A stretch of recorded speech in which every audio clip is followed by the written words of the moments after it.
में आपका स्वागत है। जैसा कि हमने पहले 6 पार्ट इसके करा दिए गए हैं, अपलोड कर दिए गए हैं और ये आपका पार्ट नंबर 7 है जिसमें हम बौद्ध धर्म को देखेंगे। ठीक है, तो जैन धर्म तक हमने कंप्लीट करा दिया था और 6 वीडियोस में, और अब देखेंगे हम उसके आगे बौद्ध धर्म। ठीक है, बौद्ध धर्म, और आज का जो टॉपिक रहेगा बौद्ध धर्म और शैव धर्म को आज हम कंप्लीट कर लेंगे। ठीक, तो अब स्टार्ट करते हैं बौद्ध धर्म के बारे में।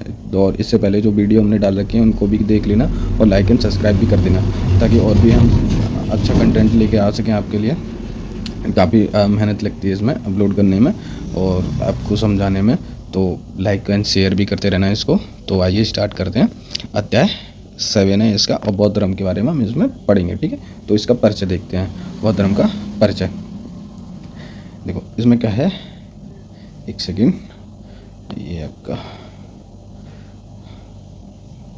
बौद्ध धर्म के बारे में परिचय देखेंगे। तो संस्थापक कौन है इसके? गौतम बुद्ध है। ठीक है, बौद्ध धर्म के जो संस्थापक कौन है? गौतम बुद्ध हैं, जो एशियाई ज्योतिषी पुंज, लाइट ऑफ एशिया कहे जाते हैं। ठीक, तो संस्थापक कौन है? बौद्ध धर्म के संस्थापक गौतम बुद्ध है, और जो क्या कहे जाते हैं? एशिया का ज्योतिष पुंज कहा जाता है, लाइट ऑफ एशिया कहा जाता है। इनका जन्म कब हुआ था? जन्म हुआ था 563 BC में लुम्बिनी कपिलवस्तु में हुआ था। ठीक है, कहाँ हुआ था? 563 BC और लुम्बिनी कपिलवस्तु में हुआ है ना। ठीक है, तो इनका जो कैंटोन चीनी अभिलेख है ना, नाम क्या था इनका? सिद्धार्थ, मतलब बचपन का नाम, और वैसे इनका जो नाम था वो रियल नाम था इनका सिद्धार्थ था। इनका जो प्रतीक है वो कमल और सांड है। ठीक है, क्या है? कमल और सांड इनका क्या है? प्रतीक। पूछ लेता बेसिकली, ये पूछ लेता कि जो गौतम बुद्ध है ना, उनका जो जन्म का जो प्रतीक माना जाता है वो क्या माना जाता है? तो कमल और सांड माना जाता है। ठीक, इनके जो पिता थे, पिता का नाम क्या था? पिता का नाम था शुद्धोधन। क्या था? शुद्धोधन पिता का नाम था। और ये क्या थे? साक्यगढ़ के मुखिया थे। ठीक है, क्या थे? साक्यगढ़ के मुखिया थे, है ना। ये भी क्वेश्चन पूछ लिया जाता है, पर बेसिकली ये बहुत कम पूछा जाता है, कभी कभी पूछा जाता है। तो इसको याद रखना है कि जो गौतम बुद्ध के जो पिता थे शुद्धोधन, वो कौन थे? तो वो साक्यगढ़ के मुखिया थे। ठीक है, एक गढ़ होता है, साक्य नाम का गढ़ था, तो उसके क्या थे? मुखिया थे। जैसे कबीला होता है ना, कबीला का एक मुखिया होता है, तो ऐसे ही ये थे। ठीक है, कौन? शुद्धोधन। शुद्धोधन कौन? गौतम बुद्ध के फादर, है ना। नेक्स्ट है इनकी माता का नाम क्या था? माया देवी था। माता का नाम माया देवी था, और 7 दिन बाद इनकी मृत्यु हो गई थी। किनकी? माया देवी की। जो गौतम बुद्ध की जो माता थी, उनकी 7 दिन के बाद में मृत्यु हो गई थी, जब उनका जन्म हुआ था। किनका? गौतम बुद्ध का। और तो इनको किसने पाला था? तो प्रजापति गौतमी द्वारा इनको पालन हुआ था। ठीक है, तो जैसे इनकी जो माता है, जो जन्म देने वाली माता है, वो कौन है? माया देवी है, और जिनको पाला है वो कौन है? गौतमी, प्रजापति गौतमी द्वारा इनको पाला गया है। ठीक, इनका विवाह हुआ था 16 वर्ष की आयु, या 16 वर्ष के थे तो इनका विवाह हो गया। तो किससे हुआ था? यशोधरा। इनकी पत्नी नाम क्या है? यशोधरा, और एक पुत्र था उनका राहुल नाम का। ठीक, तो विवाह किसके साथ हुआ है गौतम बुद्ध का? यशोधरा के साथ में। पुत्र कौन था इनका? राहुल था। ठीक है, चन्ना नामक सारथी और कथक नामक घोड़े के साथ कपिलवस्तु सैर 4 दृश्य। ठीक है, इनके जो 4 दृश्य हैं, जैसे चन्ना नामक सारथी और कंतक नामक घोड़े के साथ कपिलवस्तु की सैर, है ना, उसके दृश्य भी देखे गए। नेक्स्ट आपका, जैसे बूढ़ा व्यक्ति, एक बीमार व्यक्ति, शव और एक सन्यासी। ठीक, इसका कहने का मतलब है कि जो चन्ना नामक सारथी और कथक नामक घोड़े के साथ कपिलवस्तु शहर 4 दृश्य देखे। जैसे कि ये क्या कर रहे थे? घोड़े के साथ में क्या गए थे? साथ में घूमने गए थे एक जंगल में, तो उन्होंने क्या देखा था? 4 दृश्य देखे, जिससे कारण ये क्या हो गए, मतलब कि ये उनसे बहुत ज़्यादा प्रभावित हुए, और इन्होंने क्या कर लिया? संन्यास लेने का घोषणा करी थी, मतलब कि प्रण ले लिया था इन्होंने संन्यास लेने का। तो इन्होंने क्या देखा था? एक बूढ़ा व्यक्ति देखा था। क्या देखा? एक बूढ़ा व्यक्ति देखा था, एक ओल्ड मैन देखा था, एक बीमार व्यक्ति देखा था, एक शव देखा था, और एक सन्यासी देखा था। ठीक है, तो इनसे क्या हुआ? इनसे प्रेरित होकर इन्होंने क्या कर दिया? इन्होंने संन्यास लेने का प्रण ले लिया था। ठीक, तो फिर आता है आपका 29 वर्ष की अवस्था में गृह त्याग दिया। ठीक, ये वाला क्वेश्चन भी आया है कि ये आया तो यूपी SSC पैट में पूछा गया था कि 29 वर्ष की अवस्था में गृह त्याग कर दिया इन्होंने। और इनका जो महाभिनिष्क्रमण और प्रतीक क्या था? घोड़ा। ठीक, ये वाला क्वेश्चन पूछ लिया जाता है। कौन सा? ये वाला क्वेश्चन पूछ लिया जाता है कि जैसे कि 29 वर्ष की आयु में गृह त्याग दिया था। ठीक है, तो बेसिकली क्वेश्चन पूछेगा कि गृह त्यागना, ठीक है, गृह त्यागना किससे संबंधित था? तो ये महाभिनिष्क्रमण से संबंधित है। गृह त्यागना, महाभिनिष्क्रमण।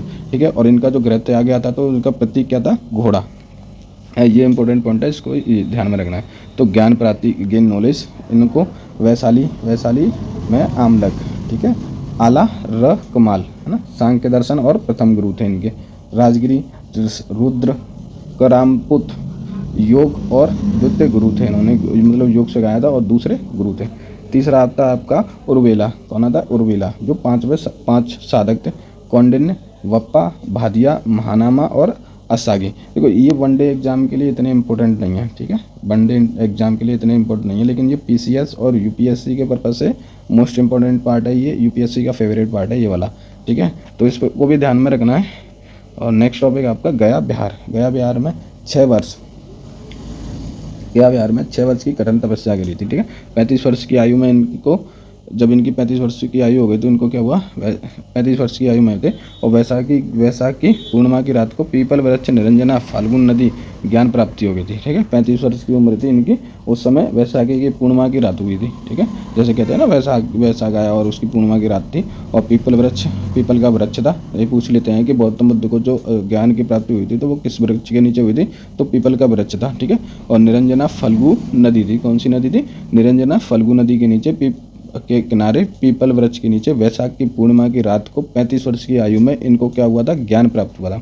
फिर आता आपका नेक्स्ट सिद्धार्थ बुद्ध, ठीक है। सिद्धार्थ बुद्ध, स्थान बोध गया और प्रतीक है इनका पीपल बोधि वृक्ष, ठीक। ज्ञान प्राप्ति इसमें पूछते हैं कि जब ज्ञान प्राप्त हुई थी गौतम बुद्ध जी को, तो उनका जो प्रतीक चिन्ह क्या है, पीपल बोधि वृक्ष है, ठीक है। क्या है, पीपल बोधि वृक्ष। इनके उपदेश देखते हैं। उपदेश थे इनके, प्रथम जो था ऋषि पत्तनम सारनाथ में दिया था इन्होंने। कहाँ दिया था, ऋषि पत्तनम सारनाथ में दिया था, सारनाथ मध्य प्रदेश। फिर आता आपका धर्मचक्र प्रवर्तन। क्या था, धर्मचक्र प्रवर्तन। दूसरा मतलब जो प्रथम जो इन्होंने जो उपदेश दिया था उसको ही बोलते हैं कि धर्मचक्र प्रवर्तन दिया था, ठीक। और इसमें सर्वाधिक उपदेश श्रावस्ती कौशल की राजधानी में दिए गए थे, ठीक है। फिर आता आपका अनुयायी। इनके अनुयायी कौन थे, जैसे फॉलोअर था बिंबिसार, प्रसेंस जनित तथा उदयन, इनके क्या थे, प्रवर्तक थे। प्रथम अनुयायी कौन था इनका, तपस्वी और कल्लिक। प्रथम अनुयायी तपस्वी और कल्लिक। ये यूपीएससी के पॉइंट ऑफ व्यू से इम्पोर्टेंट है ये। अनुयायी कौन थे इनके, बिंबिसार था, प्रसेंस जनित था और उदयन था। और प्रथम अनुयायी में तपस्वी और कल्लिक था, ठीक है। अब आता है 7 पॉइंट। 483 ईसा पूर्व में कुशीनारा देवरिया उत्तर प्रदेश, मतलब आज का जो कुशीनगर है ना, इसको कुशीनारा कहते थे पहले। 483 ईसा पूर्व में कुशीनारा देवरिया उत्तर प्रदेश में, कुशीनारा मतलब कि कुशीनगर में इनकी क्या हुई थी, मृत्यु हो गई थी। और इनकी जो मृत्यु है उसको कैसे जानते हैं, महापरिनिर्वाण। क्या जानते हैं, महापरिनिर्वाण के नाम से जानते हैं। जैसे गौतम बुद्ध का जो अगर क्वेश्चन पूछता है तो गौतम बुद्ध की जब मृत्यु होती है तो उस चीज़ को क्या कहते हैं, उनको महापरिनिर्वाण के द्वारा उनको समझाया जाता है। और इनका जो प्रतीक रहा था, प्रतीक था स्तूप, है ना। जैसे बुद्ध के अवशेषों के 8 भागों में बांटकर 8 स्तूप बनाए गए थे। तो मल्ल राजा द्वारा अंतिम संस्कार किया गया था। इनका अंतिम संस्कार मल्ल राजा द्वारा किया गया था, ठीक है। इनकी विशेषता क्या है, बौद्ध धर्म की विशेषता क्या थी, इनको अनिश्वरवादी कहते हैं, है ना। ऑथेंटिक्स, अनात्मवादी कहते हैं, मतलब आत्मा को नहीं मानते। पुनर्जन्म की मान्यता है। मध्यम मार्गी, मध्यमा प्रतिशत मतलब कि बीच का रास्ता निकाल लेते हैं। और बुद्ध के 4 सत्य हैं। The 4 noble truth of the Buddha कौन कौन से हैं, दुख, ट्रूथ ऑफ सफरिंग, देखिए समुदाय, निरोध और मग्गा। ये क्या है, इसके 4 ट्रूथ है, मतलब 4 सत्य। बुद्ध के 4 सत्य कितने हैं, क्वेश्चन पूछ सकता है कि बुद्ध के कितने आर्य सत्य हैं। तो बुद्ध के 4 आर्य सत्य हैं, कौन से हैं, दुखा, सुखमया, निरोधा और मग्गा। ये क्या है, बुद्ध के 4 सत्य हैं। फिर आता है आपका बुद्ध के 4 सत्य यही है, ठीक है। जो दुख निरोधगामिनी प्रतिपदा, ठीक है। ये क्या है, बुद्ध के मतलब 4 सत्य हैं। अब इसको एक एक करके समझ लेते हैं। जैसे आपका दुख है, दुख आप समझते ही हो, सिंपल सा। अगर किसी के जैसे पैसे गिर जाए या किसी के साथ में कोई घटना हो जाए, उसको लेकर कोई इंसान दुखी हो जाता है, ठीक है। दुख समुदाय मतलब पूरा समुदाय, उससे क्या होता है, पूरा समुदाय क्या हो रहा है, दुखी हो रहा है। दुख निरोध मतलब उसका निर्वाण, है ना। हर एक चीज़ का क्या है, दुख से क्या हो रहा है, पीड़ा हो रही है और उसमें कोई निरोध नहीं है। फिर आता है निरोधगामिनी प्रतिपादा, ठीक। फिर आपका नेक्स्ट देखते हैं, संसार दुखों से भरा हुआ है, ठीक है। 6वें पॉइंट में कहते हैं कि संसार किससे भरा हुआ है, संसार दुखों से भरा हुआ है, ठीक। और कारण क्या है, तृष्णा इच्छा। क्या कारण है, तृष्णा इच्छा। तो इनमें सिंपल सा बता रहे हैं, सिंपल सा इसका अर्थ है कि संसार दुखों से भरा हुआ है। तो इसका कारण क्या है, इसका कारण है तृष्णा इच्छा, मतलब तृष्ण इच्छा है कि बहुत ज़्यादा इच्छा है। तो उसके कारण क्या है, लालच है। लालच की वजह से क्या है, संसार में दुख व्याप्त है। 7वां 7वां पॉइंट है बौद्ध धर्म का परस्पर लक्ष्य निर्माण, इच्छा की समाप्ति, प्राप्ति और इन दुखों से मुक्ति। ठीक, बौद्ध धर्म का क्या जो परम लक्ष्य क्या था? निर्माण प्राप्त करना, इच्छा की समाप्ति करना, प्राप्ति और दुखों से मुक्त होना क्या था बौद्ध धर्म का परम लक्ष्य। ठीक है, इनकी जो प्राप्ति हेतु है, इनकी प्राप्ति होती है तो क्या करना चाहिए, मतलब कि जो इनको जो इच्छा दे रखी है, 4 आर्य सत्य दे रखे हैं, उनको प्राप्त करने का मार्ग भी दे रखा हुआ। तो इनका जो प्राप्ति का मार्ग देख रहा है अष्टांगिक मार्ग और 10 शील मार्ग, है ना। तो निर्माण जैसे जीवन मरण चक्र से मुक्ति, प्रतीक पद चिन्ह, ये है आपका अष्टांगिक मार्ग। अष्टांगिक मार्ग में क्या? Right view. अच्छा देखो, है ना, इसको हिंदी में देखते हैं सम्यक दृष्टि। अष्टांगिक मार्ग हैं 8 फोल्ड। ठीक है, कौन कौन सा है आपका? जैसे मैंने आपको बताया अभी, सम्यक दृष्टि, सम्यक संकल्प, सम्यक वाणी, सम्यक प्रमांत, सम्यक आजीव, सम्यक व्यायाम, सम्यक स्मृति एवं सम्यक समाधि। ठीक है, इनका अर्थ क्या है? सम्यक दृष्टि मतलब अच्छी दृष्टि, हर किसी के प्रति कैसे रखना चाहिए? अच्छी दृष्टि रखनी चाहिए, जैसे कि अच्छा देखना, उसके बारे में अच्छा सोचना। ठीक है, संयम संकल्प, संकल्प कैसे लेना चाहिए? अच्छे संकल्प लेने चाहिए, राइट डिटर्मिनेशन करना चाहिए। मतलब कि जैसे मुझे कल सुबह जल्दी जगना है, मतलब कि कल सुबह मुझे सूरज के निकलने से पहले से ही जगना है। ठीक है, तो ये क्या है? मैंने अब संकल्प ले लिया, कल से मैं ये काम करूँगा, तो ये क्या है? मेरा संकल्प हो गया। सम्यक वाणी मतलब सभी से अच्छे से बात करना, चाहे वो छोटा हो चाहे बड़ा हो चाहे आपके बराबर का हो। तो क्या करना चाहिए? अपनी वाणी में मिठास लानी चाहिए, ताकि अच्छी वाणी बोलनी चाहिए। जैसे कबीर कहते हैं ना, कबीर ने बोली कि ऐसी वाणी बोली है ना, मन का आपा खोए। तो इसी तरह से सम्यक वाणी होनी चाहिए। फिर आता है आपका सम्यक कर्मांत, मतलब उनका एक्शन। ठीक है, कहना चाहिए राइट एक्शन, मतलब अच्छा सही डिसीजन लेना चाहिए। सम्यक आजीवक लाइवलीहुड, मतलब कि आपका जो जीवन है ना वो अच्छा होना चाहिए, बेहतर होना चाहिए। जैसे कि आप कुछ भी गलत चीज़ें नहीं करना, जैसे गलत चीज़ों का सेवन नहीं करना, जैसे मदिरा पान वगैरह करते थे। ठीक है, तो उसके लिए बोला है कि आपका राइट लाइवलीहुड होना चाहिए, अच्छा जीवन होना चाहिए, अच्छे विचार होने चाहिए। ठीक, सम्यक व्यायाम मतलब एक्सरसाइज करना चाहिए आपको डेली। ठीक है, सम्यक स्मृति एवं सम्यक समाधि, राइट मेमोरी, मतलब कि जैसे कि फालतू की चीज़ें होती हैं, कुछ आइटम दिमाग में रहते हैं, उनको स्मृति नहीं करनी चाहिए, और अच्छी चीज़ें उनको क्या करना चाहिए? ग्रहण करना चाहिए। सम्यक समाधि, राइट मेडिटेशन, मतलब आपको समाधि भी करनी चाहिए। समाधि का मतलब है यहाँ पर जो मेडिटेशन करते हैं ना, एक जगह पर बैठ गए और फिर उसमें मेडिटेशन ध्यान रखना, तो वो भी करना चाहिए। तो ये क्या है? आपके अष्टांगिक मार्ग दे रखे हैं। ठीक, नेक्स्ट देखिए 10 सील क्या है? अब 10 सील। ठीक है, प्रिसेप्ट क्या है? 10 सील, इसको बोलते हैं 10 सील। तो 10 क्या है इनके? अहिंसा। ठीक, क्या है? अहिंसा, सत्य, असत्य, चोरी ना करना। असत्य का मतलब क्या है? चोरी नहीं करना। अपरिग्रह, किसी प्रकार की संपत्ति ना रखना। ठीक, मद सेवन न करना, मद सेवन मतलब कि शराब नहीं पीना। असमय भोजन ना करना, मतलब नॉन स्टॉप ईटिंग, कि हमेशा खाते ही मत रहना, और जो भोजन कर रहे हो उसका एक टाइम होना चाहिए। ठीक है, सुखप्रस्त बिस्तर पर नहीं सोना, मतलब आरामदायक बिस्तर पर नहीं सोना है। धन संचय नहीं करना है, पैसे को जमा नहीं करना है, स्त्रियों से दूर रहना है। ठीक, और नृत्य गान आदि से क्या करना है? दूर रहना है। तो ये क्या है? 10 सील हैं। तो बौद्ध धर्म ने क्या दे रखे हैं? 10 सील दे रखे हैं, और 8 अष्टांगिक मार्ग दे रखे हैं। तो 8 अष्टांगिक मार्गों को भी याद रखो, क्योंकि ये डायरेक्ट एग्जाम में पूछ लिए जाते हैं कि समय जो गौतम बुद्ध ने कितने मार्गों का, अष्टांगिक मार्गों का बांट दिया है? तो 8 दिए हैं। ठीक है, कौन कौन से हैं? सम्यक दृष्टि, सम्यक संपर्क, सम्यक वाणी, सम्यक क्रमांत, सम्यक आजीव, सम्यक व्यायाम, सम्यक स्मृति एवं सम्यक समाधि। ठीक, नेक्स्ट है आपका जो 10 सील बताए थे, अहिंसा, सत्य, असत्य। असत्य का मतलब है चोरी नहीं करना, अपग्रह, किसी प्रकार की संपत्ति नहीं रखना, मद सेवन नहीं करना, मतलब कि शराब नहीं पीना, असमय भोजन नहीं करना है, मतलब नॉन स्टॉप नहीं खाना है, मतलब खाते खाते रहते हैं वो नहीं करना है। एक टाइम पर एक ही टाइम पे खाना खाना है, अगले दिन उससे अगले दिन क्या करना है? जैसे कि कोई टाइम बना लिया उसी पे खाना खाना, जैसे कि दोपहर को 2 बजे खाना खा रहे हैं, तो डेली का रूटीन वही होना चाहिए कि दोपहर को 2 बजे ही खाना चाहिए। फिर आता है सुखप्रद बिस्तर पर नहीं सोना चाहिए, मतलब कि जो आरामदायक बिस्तर होता है उस पर मत नहीं सोना चाहिए। धन संचरण नहीं करना चाहिए, पैसे का जवाब नहीं करना चाहिए, स्त्रियों से दूर रहने के लिए कहा गया, और नृत्य गान आदि से दूर रहना। ये किसमें बताया? 10 सील में। 10 सील क्या है? बौद्ध ग्रंथ के द्वारा जो दिए गए थे, पाठ दिए गए थे, उसका पाठ है 10 सील।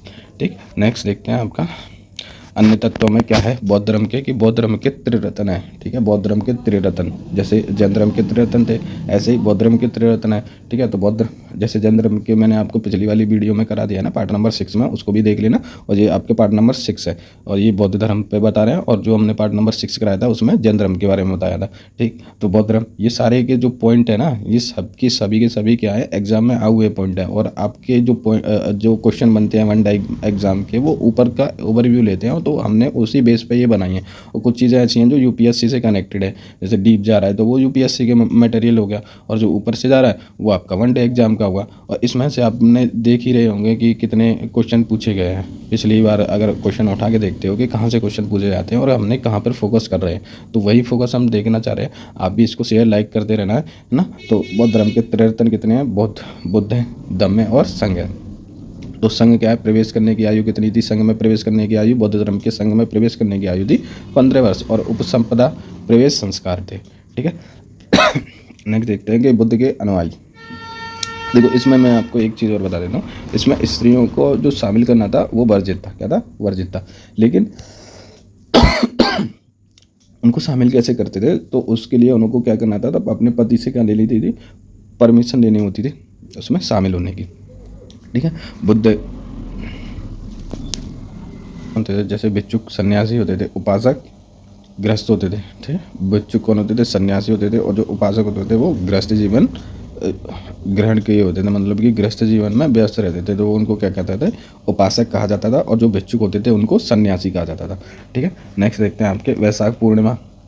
वैशाख पूर्णिमा क्यों इम्पोर्टेंट है आपके बौद्ध धर्म में? तो इनका क्या हुआ था? बुद्ध का जन्म, ज्ञान प्राप्ति और मृत्यु किसमें होती है? वैशाख पूर्णिमा में, और सबसे पवित्र दिन माना जाता है, ठीक है। बौद्ध धर्म का सबसे पवित्र दिन माना जाता है वैशाख पूर्णिमा। इसमें यहाँ पे क्या हुआ था? बौद्ध धर्म का जन्म हुआ, बौद्ध धर्म को ज्ञान प्राप्ति हो रही थी, और बौद्ध धर्म की गौतम बुद्ध की मृत्यु भी उसी वैशाख पूर्णिमा को हुई थी, इसलिए इसको सबसे पवित्र दिन माना जाता है, ठीक है। नेक्स्ट आपका भारत में उपासना की जाने वाली प्रथम मूर्ति, ठीक है। भारत में उपासना की जाने वाली प्रथम मूर्ति, ठीक है। गांधार और मथुरा जी, ये क्या है? एक तो गांधार शैली है और ये मथुरा शैली है, ठीक है। इनमें डिफरेंट होते हैं। तो जैसे गांधार शैली की क्या क्या विशेषता थी?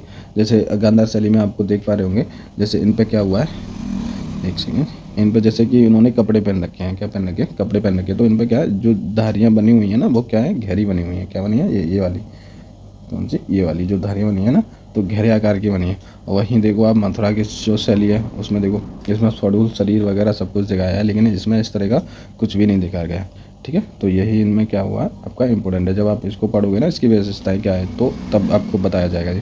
तो ये आता आपका प्रथम मूर्ति गौतम बुद्ध, ठीक है। प्रथम मूर्ति गौतम बुद्ध की किसमें? प्रथम मूर्ति मथुरा कला में बनती है, और सर्वाधिक मूर्ति कला है कौन सी है? गांधार कला में।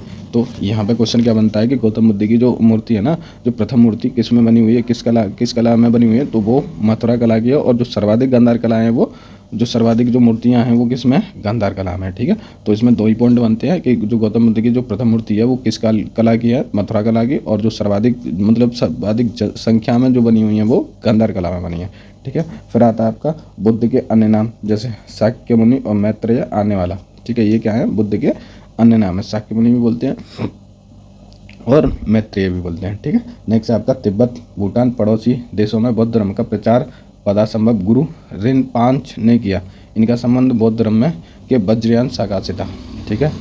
जैसे मैंने आपको पहली वाली वीडियो में बताया था वज्रयान और हीनयान के बारे में, ऐसे ये है आपका वज्रयान शाखा से संबंधित है। वो अलग थे, जैसे आपका हीनयान और महायान बताया था ना, उन्हीं में से एक आता है आपका वज्रयान शाखा।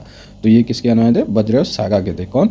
प्रचार प्रसंभम गुरु रिनपांच, जिन्होंने क्या करा था? तिब्बत, भूटान और जो भारत के जो पड़ोसी देश थे उसमें क्या हुआ? बौद्ध ग्रंथ को, बौद्ध धर्म को का प्रचार प्रसार किया था, ठीक है। नेक्स्ट आपका इनकी 123 फीट ऊंची प्रतिमा हिमाचल प्रदेश के रेवालसर जिले में है, ठीक है। बौद्ध धर्म की जो 123 फीट की मूर्ति किस में है? हिमाचल प्रदेश के रेवालसर जिले में है, ठीक है।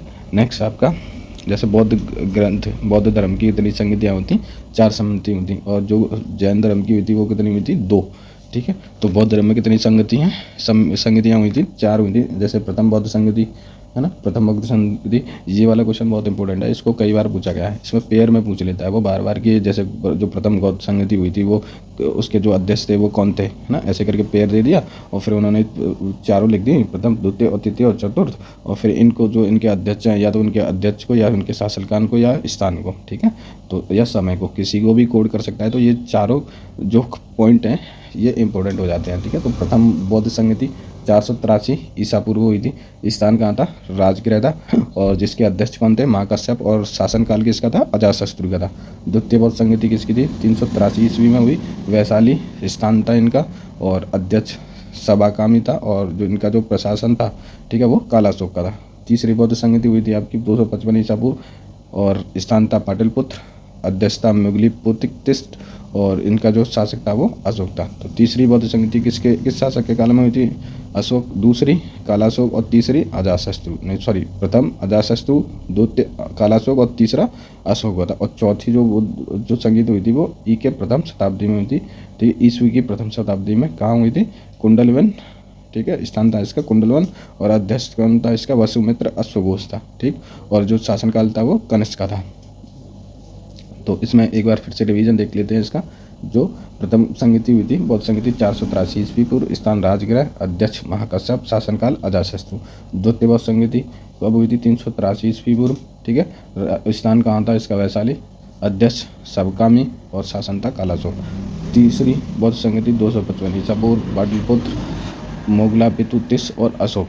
ठीक। और बौद्ध धर्म जो चौथी हुई थी वो ई की प्रथम ईस्वी की जो ईस्वी स्टार्ट होती है उसकी प्रथम शताब्दी में हुआ था। और ये इसके जो स्थान था कुंडलवन। अध्यक्षता करी थी इन्होंने वसुमित्र अश्वघोष ने। और जो शासनकाल था वो कनिष्क का था। इसको ऐसे भी याद रख सकते हैं। इसका कनिष्क के समय में कौन सी संगति हुई थी? तो चौथी। अशोक के समय में तीसरी। कालाशोक के में दूसरी। और अजातशत्रु में पहली। ठीक है। और इसकी जो स्थान देख सकते हैं इसका, जब पहली हुई थी तो राजगृह में हो गई, दूसरी वैशाली में हुई, तीसरी पाटलिपुत्र में हुई और चौथी कुंडलवन में हुई। तो इस तरह से आप इसको याद रख सकते हो और नोट भी कर सकते हो। अब आता है आपका अध्याय नंबर 4। इसमें बताएंगे शैव धर्म के बारे में, मतलब शैव धर्म, शिव। इसका परिचय देते हैं कि भगवान शिव के उपासक, इसके भगवान शिव के उपासक, भगवान शिव के उपासक शैव धर्म। ठीक है। प्रमाण, प्रारंभिक प्रमाण मिलते हैं इसके हड़प्पा संस्कृति से। ऋग्वेद रुद्र शिख शिव से। ठीक है। अर्थवेद में शिव के भव सर्व पशुपति एवं भूपति के बारे में। ठीक है। अर्थवेद में जो इनका जो वो मिलता है, वो लेख मिलता है, शिव को भव सर्व और पशुपति एवं भूपति कहा गया है। मत्स्य पुराण में लिंग पूजा का पहला स्पष्ट वर्णन किया गया है। और तैत्तिरीय आरण्य में रुद्र की पत्नी के रूप में पार्वती।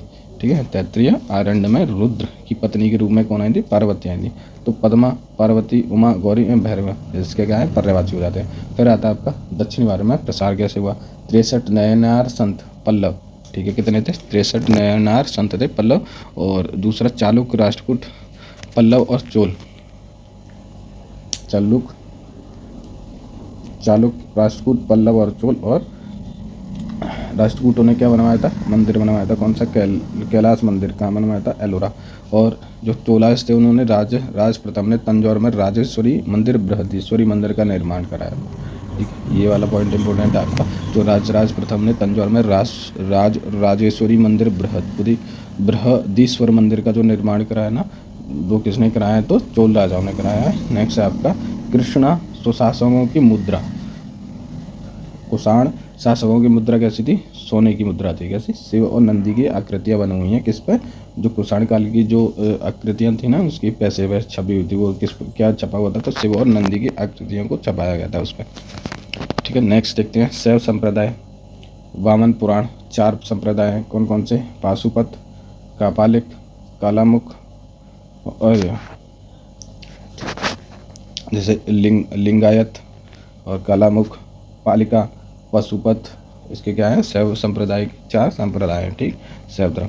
अब देखते हैं आपका पशुपत शैव संप्रदाय और कापालिक शैव संप्रदाय। पहला है आपका पशुपत शैव संप्रदाय। इसमें संस्थापक कौन है? इसके सब संस्थापक हो जाते हैं लाकुलिस, भगवान शिव के 18 अवतारों में से एक है। ठीक है। सर्वाधिक प्राचीन शिव संप्रदाय भी है। अनुयायी पंचार्थीय भी है। ठीक है। प्रमुख ग्रंथ कौन सा है इनका? पाशुपत्र सूत्र इनका क्या है? प्रमुख ग्रंथ है। ठीक। नेक्स्ट इष्टदेव भैरव प्रमुख केंद्र।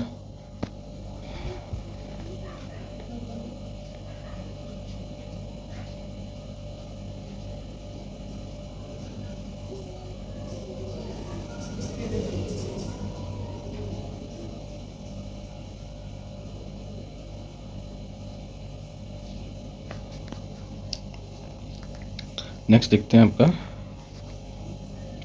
कालामुख शैव संप्रदाय और लिंगायत शैव संप्रदाय। अनुयायी कौन थे इनके? महाबृहदतर, ठीक है। और इनके दक्षिण भारत में प्रचलित शैव संप्रदाय ग्रंथ तथा इनका शून्य संपादक पृथक अलभ प्रभु तथा उसके शिष्य वासव। अन्य नाम क्या था? जंगम वीर शैव संप्रदाय, ठीक। ये क्या हो गए? नेक्स्ट टॉपिक देखते हैं इसका। अब आता है आपका वैष्णव धर्म, तो इसको हम कल वाली क्लास में कराएंगे, ठीक है। आज के लिए इतना है। और जो आपका वैष्णव धर्म है, आपका वैष्णव धर्म, और इससे आगे का आपका पार्ट, इससे आगे का जैसे अध्याय 10, ठीक है, चैप्टर नंबर 10 इस्लाम धर्म को भी कवर करेंगे कल वाली वीडियो में, ठीक है। आज के लिए सिर्फ इतना ही। धन्यवाद। लाइक शेयर कमेंट करते रहना। Thank you.